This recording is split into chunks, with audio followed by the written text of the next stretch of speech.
Hello everyone and welcome to the network marketing series. अब मैं आपको बताने वाली हूँ कुछ ऐसे 6 पॉइंट्स जिनका फिल्टर लगाकर आप 5 से 10 मिनट के अंदर ही डिसीजन ले पाएंगे कि आपको कौन सी कंपनी ज्वाइन करनी है और कौन सी कंपनी आपके लिए सही है। देखिए, हर बात को समझने के लिए 2 तरीके होते हैं, पहला टेक्निकल, दूसरा लॉजिकल। तो अगर मैं आपसे टेक्निकली बात करूंगी तो हो सकता है कि आपको हमारी ये वीडियो बोरिंग लगने लगे, लेकिन इसीलिए कि आपको ये वीडियो बोरिंग ना लगे तो मैं आपसे लॉजिकल इश्यूज पर रिलेटेड बात करूंगी, क्योंकि आप में से ऐसे बहुत सारे लोग होंगे जिन्होंने शायद कभी नेटवर्क मार्केटिंग इंडस्ट्री की तरफ अपना पहला कदम रखा ही नहीं है और शायद आप इस नेटवर्क मार्केटिंग इंडस्ट्री के बारे में कुछ नहीं जानते। वैसे भी लॉजिकल बातें सुनने का मजा कुछ और ही होता है। तो हम टेक्निकली बात ना करके लॉजिकली बात करेंगे ताकि आप अपने फ्यूचर को बेटर तरीके से सिक्योर कर सके। जो भी पॉइंट्स मैं आपसे शेयर करूंगी वो स्टेप बाय स्टेप होंगे, जिन्हें अच्छे से समझकर आप सही डायरेक्ट सेलिंग कंपनी का चयन कर सकेंगे।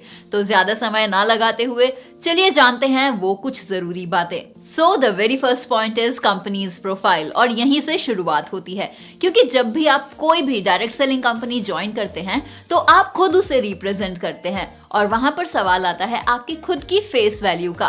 प्रोफाइल से मतलब सिर्फ कंपनी के स्टैंडर्ड से ही नहीं है, प्रोफाइल से मतलब होता है कंपनी का पास्ट, प्रेजेंट और उसका फ्यूचर क्या है। वेल यस, पास्ट से आप जान सकेंगे कि कंपनी के कमिटमेंट्स क्या हैं, कंपनी किस वजह से शुरू की गई थी, कंपनी का कल्चर किस तरह का है, वगैरह वगैरह।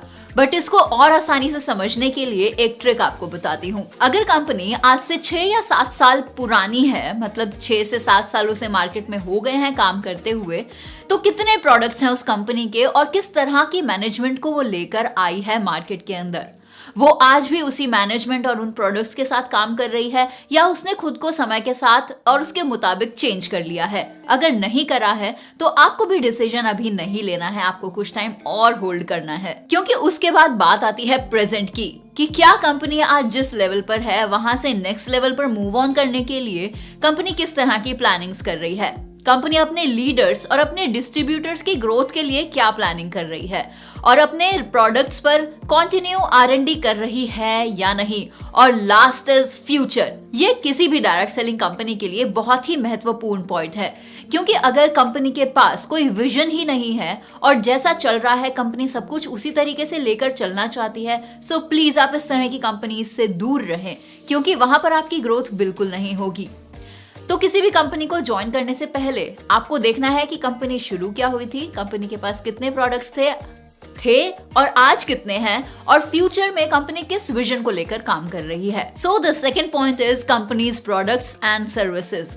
पूरी दुनिया में किसी भी बिजनेस को चलाने के लिए उस कंपनी के पास खुद के प्रोडक्ट्स या फिर उनके सर्विसेज का होना बहुत ज्यादा जरूरी है।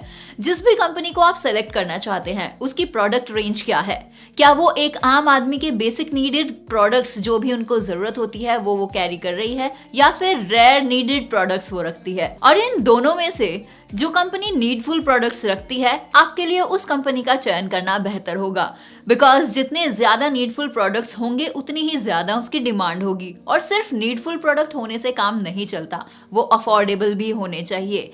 कहीं ऐसा ना हो कि वो प्रोडक्ट सिर्फ एक लिमिटेड मार्केट तक ही पहुंच पाए। मार्केट में ऐसी बहुत सारी कंपनीज आ चुकी हैं जो बेसिक नीड्स या फिर वेलनेस के प्रोडक्ट्स का बोलकर मार्केट में काम कर रही हैं और अपने डिस्ट्रीब्यूटर्स को कहती हैं कि आप या तो इतने की परचेजिंग कीजिए या फिर किसी और से भी करवाइए और आपको मंथली इतना पैसा आना शुरू हो जाएगा। आपको किसी भी ऐसी कंपनी को ज्वाइन नहीं करना है, प्लीज इनसे दूर रहिए, क्योंकि ये वही कंपनीज हैं जो नेटवर्क मार्केटिंग इंडस्ट्री का नाम खराब करती हैं। अब आप खुद प्रैक्टिकली सोचकर देखिए, अगर आप किसी भी कंपनी से एक बार प्रोडक्ट लेंगे तो वो आपको लाइफ टाइम या फिर मंथली पैसे क्यों देगी। ये आपकी और हमारी दोनों की ही रिस्पॉन्सिबिलिटी बनती है कि हम इस तरह की कंपनीज को ज्वाइन ना करें, क्योंकि हमारे इन्हें ज्वाइन करने से ही इस तरह की कंपनीज चलती हैं और फिर एक आम आदमी का एक बड़ा नुकसान होता है, जिसका हम सभी को बहुत भारी नुकसान उठाना पड़ता है। और इसीलिए आप जिस भी कंपनी का चुनाव करें उस कंपनी के प्रोडक्ट्स ऐसे होने चाहिए कि जिनकी रीपर्चेज आए, मतलब लोग उन्हें बार बार खरीदें और लोगों को उनसे फायदा पहुंचे, उनकी हेल्थ में सुधार आए। So the third point is education system. किसी भी नेटवर्क मार्केटिंग कंपनी का एजुकेशन सिस्टम एक वो चीज है जो आपको वाकई में एक एम्प्लॉय से एंटरप्रेन्योर बनाने की ताकत रखता है, क्योंकि ये आपका माइंडसेट बदल देता है। क्योंकि जब भी आप किसी नेटवर्क मार्केटिंग कंपनी को ज्वाइन करते हैं तो किसी न किसी सेमिनार से इंस्पायर होकर आप ये डिसीजन लेते हैं कि हाँ, जब वो बंदा कर सकता है तो मैं क्यों नहीं कर सकता। मगर बात सिर्फ यहीं खत्म नहीं होती है। एजुकेशन सिस्टम का मतलब सिर्फ आपको एजुकेट करना ही नहीं होता, बल्कि आपका हाथ पकड़कर आपको बिजनेस में सफलता दिलाना होता है। इसीलिए आपको जब भी किसी कंपनी का एजुकेशन सिस्टम दिखे तो सबसे पहले ये देखिए कि उस कंपनी के एजुकेशन सिस्टम में डुप्लीकेशन कितना पावरफुल है। अगर डुप्लीकेशन सिस्टम पावरफुल नहीं है तो आप उस कंपनी को मत ज्वाइन कीजिए, क्योंकि आपका उससे फायदा नहीं होगा। क्योंकि डायरेक्ट सेलिंग बिजनेस बिल्ड ही डुप्लीकेशन से होता है। अगर वो नहीं है तो यकीन मानिए कोई फायदा नहीं होगा डायरेक्ट सेलिंग बिजनेस में एनरोल होने का, क्योंकि सिर्फ मोटिवेशन से तो आपके ड्रीम्स को ही पुश मिलेगा, लेकिन अकाउंट में पैसा सिर्फ काम करने से आएगा। उसके बाद जरूरी होती है कंपनी के प्रोडक्ट्स की ट्रेनिंग, क्योंकि अगर हमें खुद को नहीं पता होगा कि कौन सा प्रोडक्ट क्या काम करता है तो हम कैसे खुद उसे यूज करेंगे और लोगों को सजेस्ट करेंगे। क्योंकि किसी भी कंपनी के एजुकेशन सिस्टम में प्रोडक्ट ट्रेनिंग एक बहुत ही इंपॉर्टेंट रोल प्ले करती है। Now the fourth point is plan and payout. Company's plan is very important because plan बिल्कुल simple and easy to understand होना चाहिए। आपको प्लान में नोटिस करना है कि कोई फिक्स इनकम की तो बात नहीं हो रही है, अगर हाँ तो उससे बिल्कुल दूर रहें, because fix income means fraud. इसके अलावा आपको ये भी देखना है कि कोई हिडन पॉइंट तो नहीं है, कोई ऐसा पॉइंट जो आपको लग रहा हो जिसकी वजह से आपकी ग्रोथ रुक रही है, या फिर वहां से कुछ बातों को घुमाया जा रहा है। अगर ऐसा है तो उस बात को वहीं क्लियर कर लीजिए, क्योंकि ये आपके फ्यूचर का सवाल है। वैसे तो कभी भी वन टाइम में प्लान जल्दी से समझ में नहीं आता, लेकिन अगर आपको मैक्सिमम 3 से 5 मिनट के अंदर प्लान समझ में आ जाता है तो ये बहुत अच्छी बात है, क्योंकि तभी तो आप लोगों को मार्केट में जाके वो प्लान ठीक तरीके से समझा सकेंगे। प्लान से 100% लिंक करता है पे आउट। पे आउट से मतलब है जो भी पे आउट मॉडल आपको प्लान समझाते वक्त बताया गया था, क्या उसी हिसाब से कंपनी पैसा आपके अकाउंट में दे रही है, या फिर ऐसा कोई डिडक्शन तो नहीं हो रहा है जो प्लान के वक्त नहीं बताया गया था। और बहुत बार ऐसा होता है कि आपको कोई एक्टिविटी परफॉर्म करनी होती है अपने पे आउट को रिलीज करने के लिए। So be careful. So the fifth point is companies management and their services.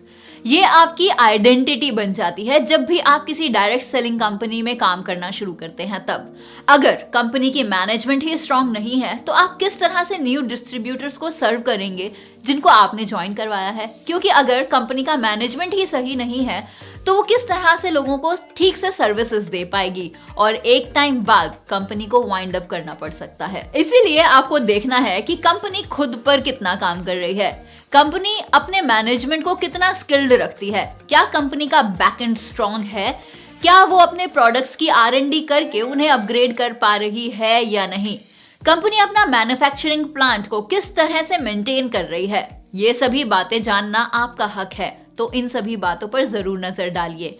Now the sixth point is sponsor and team. आप शायद ये पहली बार सुन रहे होंगे। स्पॉन्सर का मतलब है जिसके भी साथ आप बिजनेस को ज्वाइन करने का सोच रहे हैं, क्योंकि पहले के बताए हुए 5 पॉइंट्स कितने भी सही क्यों ना हो, लेकिन अगर आपका स्पॉन्सर ही गलत है तो इन पॉइंट्स का कोई महत्व नहीं रह जाता।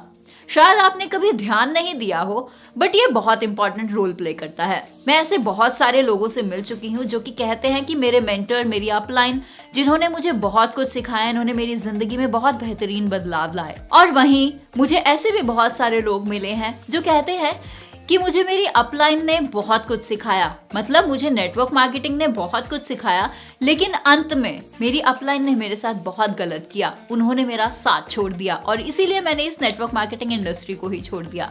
देखिए, बहुत जरूरी है उन लोगों का साथ जिसके साथ आप अपने फ्यूचर की शुरुआत करने जा रहे हैं, मगर अगर आपको सही साथी ना मिले तो आपको बहुत सारी मुश्किलों का सामना करना पड़ सकता है। अब हम इससे किसी को जज तो नहीं कर सकते, लेकिन हाँ, कुछ बातों को ध्यान में जरूर रख सकते हैं। तो किसी के भी साथ नेटवर्क मार्केटिंग कंपनी को ज्वाइन करने से पहले इन बातों का जरूर ध्यान रखें। कहीं वो कोई लालच तो नहीं दे रहे हैं, कहीं वो बार बार आपका फायदा तो नहीं दिखा रहे हैं, कहीं वो हर 4 से 5 महीने में कोई न्यू कंपनी तो नहीं ज्वाइन कर रहे हैं और वो अपनी अपलाइन के बारे में हमेशा नेगेटिव बातें ही करता है। अगर इन सभी बातों में से कोई भी बात आप मैच कर रहे हैं उस व्यक्ति के साथ, तो उस व्यक्ति के साथ आपको बिल्कुल जरूरत नहीं है किसी भी नेटवर्क मार्केटिंग कंपनी को ज्वाइन करने की। सो ये थी हमारी एक छोटी सी कोशिश आप तक राइट इन्फॉर्मेशन पहुंचाने की। अगर पसंद आई हो तो लाइक जरूर करें और सभी के साथ शेयर भी, क्योंकि जब तक राइट इन्फॉर्मेशन शेयर ना की जाए तब तक वो इनकम्प्लीट ही मानी जाती है। आई होप आपको हमारा आज का ये 4th एपिसोड पसंद आया होगा और आपको अब ज्यादा दिक्कत नहीं होगी कोई भी राइट डायरेक्ट सेलिंग कंपनी का सिलेक्शन करने में।